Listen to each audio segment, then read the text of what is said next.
스페인, 포르투갈이 있는 그 반도, 우리가 흔히 이베리아 반도라고 합니다. 아주 여행지로 각광을 받는 곳이고 우리나라 사람들 많이 가 있을 겁니다. 그 와중에 대규모 정전 사태가 났습니다. 그야말로 깜깜해졌어요. 보시면 깜짝 놀랍니다. 다행히 어쨌든 지금은 복구가 됐죠. 네, 28일 정오께 스페인과 포르투갈에서 전기가 마비됐습니다. 그래서 인프라 전체가 아예 정지되는, 스톱하는 그런 사회적인 재난과 같은 그런 현상이 벌어졌는데요. 스페인 수도 마드리드와 또 바르셀로나 그리고 이런 대부분 지역과 저게 낮이에요? 맞습니다. 이게 낮에 보시는 화면인데요. 밤과 다름없죠. 그래서 지금 자동차 같은 경우는 연료가 있으니까 이제 전조등이 있지만 나머지 뭐 주택이라든지 상가 이런 데는 지금 거의 다 지금 전기가 마비됐고 지금 보시면 뭐 촛불을 켜놓고 있는 그런 모습도 볼 수 있습니다. 근데 당황 안 해요, 스페인 사람들. 네, 맞습니다. 그래서 지금 뭐 일단은 현재는 전력 공급이 지금 이루어지고 있는 그런 상태로 복구가 되고 있지만 아직까지는 다 완벽하게 복구가 되지 않은 상태입니다. 네, 아까 모습은 약간 어두워졌을 때입니다. 근데 낮에도 칠흑 같았다고 하니까 혼동 없으시길 바라고요. 이 대정전 당시에 특히 교통이 완전히 마비됐었다고 합니다.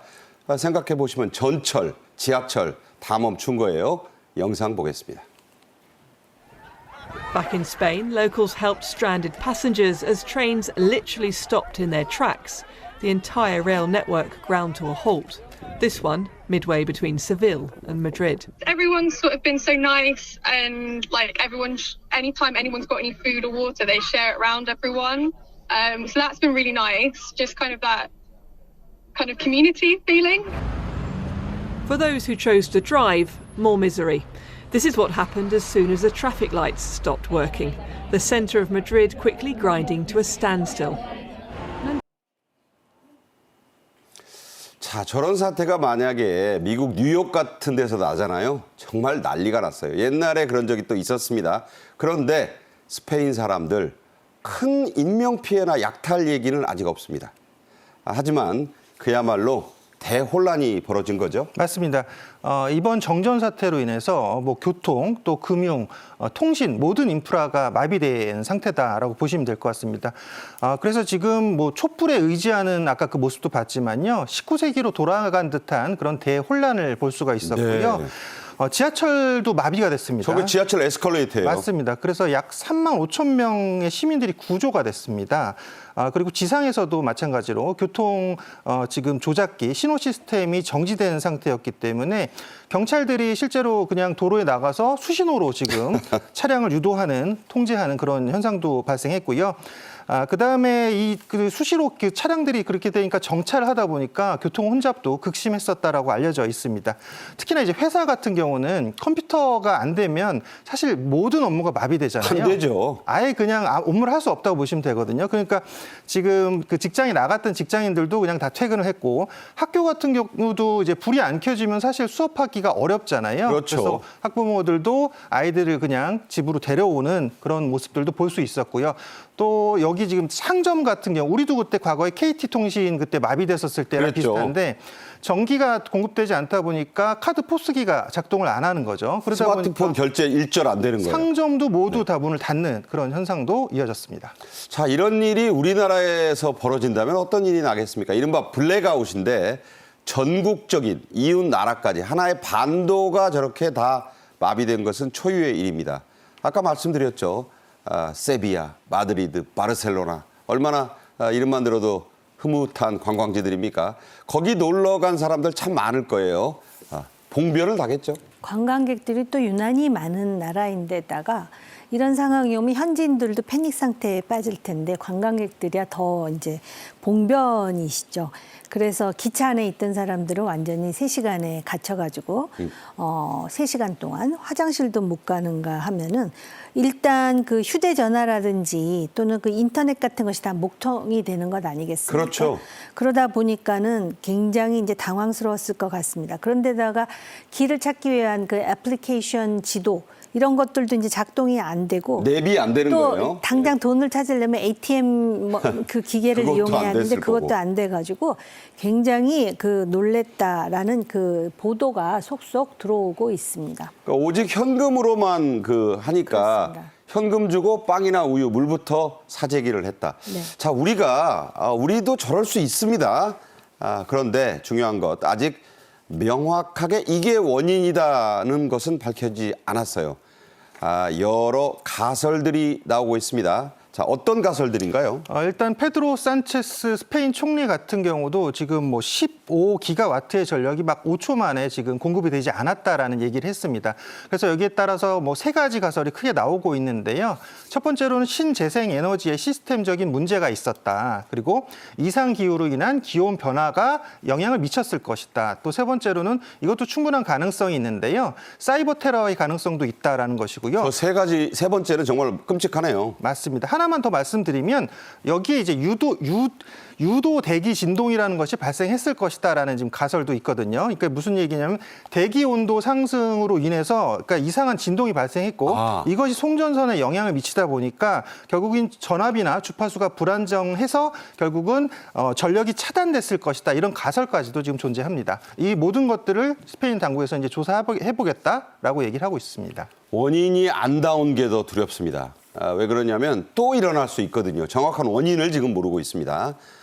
스페인과 포르투갈은 유럽에서도 이 신재생 에너지 의존도가 아주 높은 편입니다. 풍력, 조력 뭐 그런 것들이죠. 그 전부터 불안하다고 하는 지적들이 실제로 있었죠. 네, 맞습니다. 방금 첫 번째 가설에서 말씀드렸듯이요. 신재생 에너지의 비율이 스페인은 굉장히 높습니다. 그래서 예를 들어 전력 생산의 풍력이 23%, 태양광이 17% 등을 차지하니까 거의 뭐 40%. 56%가 네. 재생 에너지로 지금 감당을 하고 있는 것이거든요. 그러니까 태양광 전력에 대한 의존도가 굉장히 높고요. 그러니까 한낮에 이제 태양광 발전이 갑자기 늘면서 전력 공급이 수요를 초과해서 전력망 전체의 문제를 일으켰을 가능성도 있고요. 또는 갑자기 날씨가 흐려지게 돼도 이 태양광 공급이 안 되거든요. 네. 그래서 이런 것들로 또 전력이 급감하지 않았나, 전력 생산이 급감하지 않았나 이런 것들도 한번 지켜봐야 될 문제인 것 같고요. 그리고 여기 지금 스페인하고 포르투갈은 에너지 섬이라고 불립니다. 무슨 얘기냐? 섬이 동떨어져 있잖아요. 따로 떨어져 있는 곳이잖아요. 그렇죠. 그런 식으로 그러니까 예를 들어 옆에 프랑스나 독일 같으면 전력망이 이 고압 전력이 다 같이 연결되어 있어요. 그렇죠. 케이블이 있죠. 그러다 보니까 예를 들어 거기서 정전 사태가 발생하면 인접 국가에서 지원이 가능한 겁니다. 전력이. 네. 근데 스페인과 포르투갈은 지금 전력망이 인접 국가와 연결되어 있지 않기 때문에 만약에 이런 대규모 정전 사태가 발생했을 때는 감당할 수가 없는 그런 수준의 국가 재난 사태로 이어질 수 있다라는 점이죠. 자, 우리는 과연 저런 사태가 있을 때 누구와 케이블이라도 해서 전력망을 연결할 수 있을지 이게 정말 타산지석으로 삼아야 될 사태입니다. 이게 결코 남의 나라 얘기라고만 할 수는 없습니다. 전력망이 어렵사리 복구됐는데 암흑천지에서 해방된 이베리아 반도 전체가 환호했습니다. 그러지 않겠어요? 약탈, 범죄가 없었던 게 와중에 다행이기도 합니다. 함께 보시죠.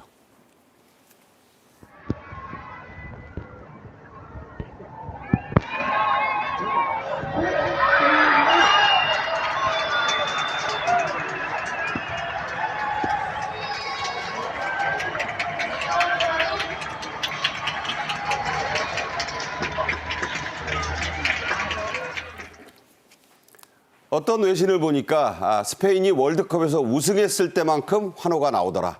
그러지 않겠어요? 암흑천지에서 빛이 나오니까 저 소리 막 들리는 거 보십시오. 이 스페인 사람들 시에스타라고 불리는 낮잠 밥 먹고 3시간 넘게 잡니다. 그러니까 한마디로 이게 굉장히 인생을 즐기는 온유하고 스타일이 느긋한 사람들이에요. 그래서 이 정전 사태 때 그나마 잘 넘어갔다는 지적이 있습니다. 성격 급한 사람들 난리 났겠죠. 그래서 우리도 만약의 사태에 대비해서 이거 참고할 만하지 않겠습니까? 지금 말씀하셨듯이 우리 한국인이 전 세계에 성격 급한 걸로 치면 세계 1위를 아마 빨리빨리 아닙니까, 우리나라? 네, 근데 이제 이 시에스타가 그 보여주듯이 스페인 사람들 굉장히 여유 정신적으로 그렇기 때문에 이러한 상황에서도 패닉에 빠지지 않고 잘 넘겼다라고 하는 해석이 나오는 것 같은데요. 정전 사태가 되다 보니까 디지털 디톡스를 해야 되겠다 해가지고선 지금 상당히 그 자연 발전을 벗삼아서 그 뭐 SNS를 끊는다든지 이런 사람들도 꽤 있다라 그래요. 그늘에서 책을 읽는다든지. 근데 과연 이런 사람들의 퍼센티지가 얼마나 될지는 모르겠는데 조금 전에 신재생 에너지 얘기가 나왔잖아요. 그랬죠.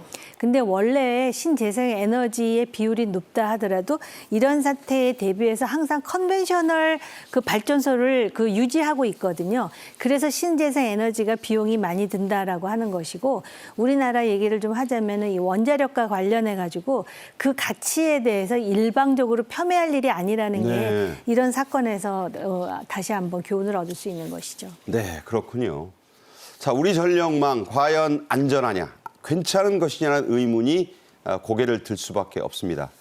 실제 우리 현황, 사정 어떤가요? 현재까지는 충분하다고 볼 수가 있습니다. 우리나라 이 전력 구조 및 생산 그런 그 구조를 보면요, 한반도 남동부에서 생산한 전기를 그러니까 서북쪽인 수도권으로 몰아서 보내는 그런 형식이거든요. 그러다 보니까 여기에 제일 중요한 거는 이게 결국은 그 송전망이 제일 중요합니다. 송전망이 제일 중요한데 이 송전망 건설이 지금 지연되고 있다 보니까 이 중간에서 이 송전망에서 제대로 된 전기를 공급받지 못하면 지금 스페인이나 포르투갈 같은 이런 그 대규모 정전 사태가 우리나라도 이제 발생할 수 있다라는 그런 문제도 제기되고 있는 것이고요. 특히나 이제 강원도나 영남 같은 경우는 오히려 전기가 남아도입니다. 그래서 여기는 이제 전기를 못 보내는 그런 병목 현상까지도 발생할 수 있거든요. 그래서 전기가 사실 모자라도 문제지만 남아 도는 것도 문제가 발생할 수 있습니다. 그래서 이런 모든 것들이 최근에 또 이제 미국 같은 경우도 보면 이제 인공지능에 굉장히 많은 투자를 하고 있고요.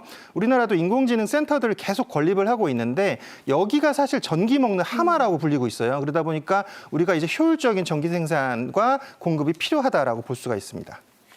자, 안정적인 전력 수급 방법에 대해서는 업계에서도 얘기가 많습니다. 자, 어떻게 해야 한다는 의견들인가요? 그러니까는 그 원전에 더해서 신재생 뭐 대체 에너지를 믹스하는 필요성이 제기됐던 이건 너무나 당연한 얘기예요. 얘기고, 예. 근데 정권 바뀔 때마다 어떤 정권이 들어오면 완전히 원자력을 탈원전한다 그러고 또 그 다음에 나온 정권은 오히려 원자력에만 집중을 하는데 사실은 중단기적으로는 원자력이 굉장히 중요하고 길게 본다면 우리나라에서 풍력이라든지 태양력을 계속해서 개발해야 되는 게 맞아요. 지금 사고가 난 스페인 같은 경우는 햇볕이 얼마나 쨍쨍합니까? 그렇죠. 그 태양열 에너지에 대해서 굉장히 안정적이라고 생각했는데 이런 사고가 나잖아요. 그러다 보니까 그 전문가들이 말하듯이 원자력을 일단 베이스로 하고 신재생 에너지를 믹스해서 계속 개발하는 게 중요하고요. 그다음에 그 원전 단가가 굉장히 싸잖아요. 그렇죠. 태양광의 50%, 해양 풍력의 25%이기 때문에 원자력을 무조건 위험하다라고 거리를 둘 일이 아니라는 것은 차기에 어떤 정부가 오든 굉장히 생각하고 각인해야 될 대목이고, 그다음에 이제 AI가 활성화되잖아요. 전기 먹는 하마잖아요. 그렇게 말씀하신 게 전기가 굉장히 필요한데 전기를 안정적으로 공급할 수 있는 에너지원이 바로 원자력이에요. 네. 그렇다는 점하고 그다음에 미국에서는 그래서 AI 시대에 대비해서 소형 모듈 원자로 개발을 가속한다 그러잖아요. SMR이죠? 네, 근데 미국은 사실은 1978년 원자력 발전소 사고 난 다음부터 계속해서 원자력 발전소를 건설하지 않았는데 이 소형 모듈 리액터를 개발한다는 거는 원자력의 필요성을 인정한다는 것이죠. 네, 그러니까 말씀하신 대로 믹스인데 안정적인 방안은 방안대로 가져가고 거기에 친환경적인 요소를 어떤 걸 주안점에 두느냐. 이번 대선에서도 이 문제가 아주 치열한 공약 논쟁이 있지 않겠느냐. 저는 그렇게 봅니다. 세계 주요 나라들 원전을 다시 되살리고 있죠, 지금? 네, 이 체계적으로 그 탈원전을 아주 강력하게 외쳤던 국가가 이탈리아였거든요. 근데 35년 만에 이탈리아가 다시 원전을 부활시키겠다라고 이야기를 하고 있습니다. 그만큼 지금 의원님 말씀대로 지금 현재 그 세계 그 에너지 정책 트렌드는 원전과 더불어서 신재생 에너지를 같이 병행하자라는 것으로 가고 있거든요. 그러다 보니까 일본 같은 경우도 그 후쿠시마 원전 사태가 있었잖아요. 네. 근데 그 이후에 지금 원자력 발전소 3호기를 재가동하겠다라고 지금 인정을 하고 있고요. 그다음에 중국 같은 경우도 최근에 10기 원전을 새로 건설하겠다라고 승인을 했거든요. 네. 이것은 무슨 얘기냐면 마찬가지로 중국도 2060년까지 탄소 중립 계획을 세웠는데 여기에 마찬가지로 신재생 에너지와 원전을 같이 병행하겠다라고 하기 때문에 우리나라도 지금 현재 신재생 에너지만 너무 지금 주목하고 그쪽으로 몰려 있으면 사실은 이게 문제가 생길 수 있습니다. 그래서 원전과 같이 병행하는 것이 좋다라는 말씀드립니다. 비유가 어떨런지 모르겠습니다만 편식은 안 좋은 거죠. 균형 잡힌 식단이 건강을 보존한다. 전기도 마찬가지 아닐까 저는 그런 생각해 봅니다. 인공지능 시대지 않습니까? 본격적인 AI 시대를 맞아 우리의 원자력 발전 새로운 먹거리가 될 가능성 충분해 보이지 않습니까? 충분한 이상입니다. 조금 전에 우리가 체코에 이제 원전 수출 계약을 체결하기도 됐다 해갖고 굉장히 낭보라고 우리가 말씀을 드린 적이 있는데요. 체코를 계기로 해서 유럽 시장을 여는 게 굉장히 중요해요. 유럽의 가장 라이벌이 프랑스 같은 나라거든요.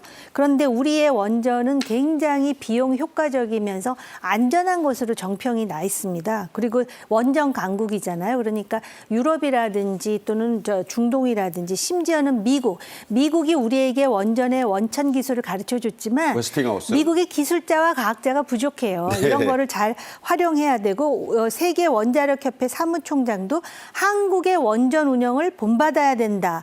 또 한국이 세계 원전 시장에서 중요하다라고 얘기하고 있거든요. 그리고 또 AI 때문에 전기 먹는 하마 이거는 우리의 원전을 세계에 널리 수출할 수 있는 그리고 중국이나 러시아의 원전하고는 비교가 안 될 정도로 안정적인 것이 바로 메이드 인 코리아 원전입니다. 네, 기후위기 탄소 중립 AI의 해법으로 네.